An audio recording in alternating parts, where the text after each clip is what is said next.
বান্দা তুই যদি ফজরের নামাজ না পড়স আমি কিচ্ছু বলবো না।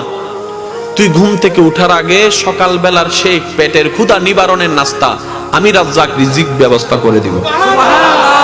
আমি আমার যা দায়িত্ব সব পালন করব। তুই নামাজ পড়লেও করব, না পড়লেও করব।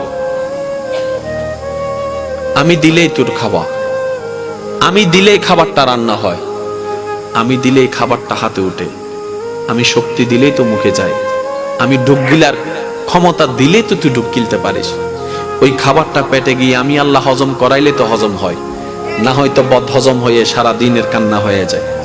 আমি আল্লাহ স্রষ্টা হিসেবে যা করার সব করব। তবে আমি তোকে নতুন করে বলবো না নামাজ পড়, আমি তোকে বলবো না সুদ খাইস না, আমি তোকে বলবো না বউ পিটিস না, আমি তোকে বলবো না যৌতুকের জন্য অত্যাচার করিস না, আমি তোকে কিচ্ছুই বলবো না ওর জায়গা দখল করিস না, আমি তোকে কিচ্ছু বলবো না। তুই যখন আমার চোখের সামনে অন্য জায়গা দখল করে তুই যখন দেওয়াল তুলবি আমি তখনও দেখে কিচ্ছু বলবো না। তুই বিয়ের আগে অবৈধ সম্পর্ক কর, আমি দেখবো, তারপর কিচ্ছু বলবো না। তবে তুই যদি বুদ্ধিমান হস, ভুল করলো তোর জন্য একটা সুযোগ দিচ্ছি। আল্লাহ কি সুযোগ?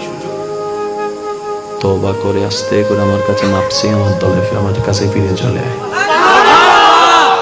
এতটুক সুযোগ আমি তোকে দিচ্ছি। আল্লাহ কতদিন পর্যন্ত? সেই সময় বলে যে মৃত্যুর আগ পর্যন্ত। আল্লাহ 24 ঘন্টায় কোন টাইমে? যে কোনো টাইম। তুই সকাল 10টা বাজে করলো আমাকে পাবি, 1টা বাজে করলো আমাকে পাবি, 2টায় ডাক দিলো আমাকে পাবি, 5টায় ডাক দিলো আমাকে পাবি।